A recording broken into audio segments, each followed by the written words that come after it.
All right, just a quickie here on soldering.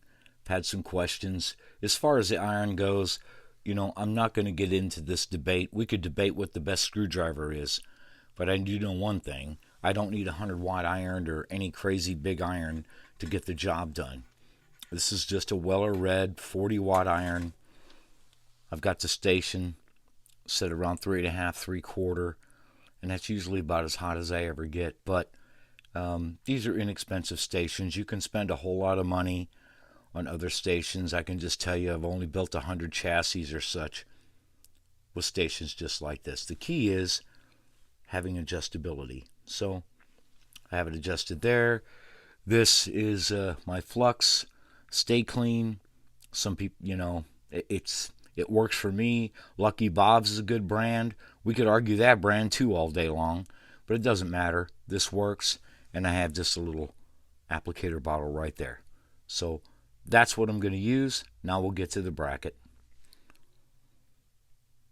All right, so here's the bracket. I have it mounted in a little test motor. I just use this motor for a lot of my builds. Anyway, we're going to talk about cleaning real quick. I just use a wire brush in my Dremel, and I run it around here, and I just get it as clean as possible. That's just about it. I mean, you could use a hand wire brush or anything, but you're just wanting to make sure it's clean, free of debris. And now we can get it in the setup block and get to soldering. Okay, so I have everything set up. I have the axle aligned. I'm using setup wheels. You could use regular wheels, doesn't matter. You can just want to make sure that it's level. And I have my alignment here. I use these pins for the honeycomb board. You could use brad nails too, but anyway, we're not really talking about alignment here. But you have everything set up. I have these little pins right here on each side of the bushings to keep them in place for the bracket. So then I just use a little bit of liquid flux, just a little bit, not a whole lot. And then I make sure that my iron, the tip is clean. And then what we're going to do is we have our solder. I like to go to the inside. So we'll take our iron, we'll put it here, we'll hold it. All of a sudden you hear that sizzle, and you see that smoke. It starts boiling, and you just want to add a little bit, not a lot, and that's it. And you just hold it there, and you will see the solder flow around that bushing. And you see your smoke, and you're done. So that's it. Clean your excess off your tip,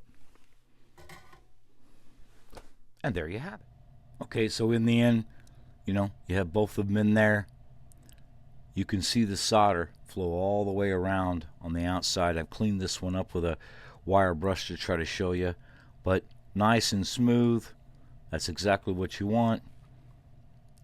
You're going to have a little bit of break in, but nice and smooth, just no restriction, just full, nice free spinning, and you have it just fine. But you'll notice, like I said, I've cleaned it up with the wire brush in my Dremel.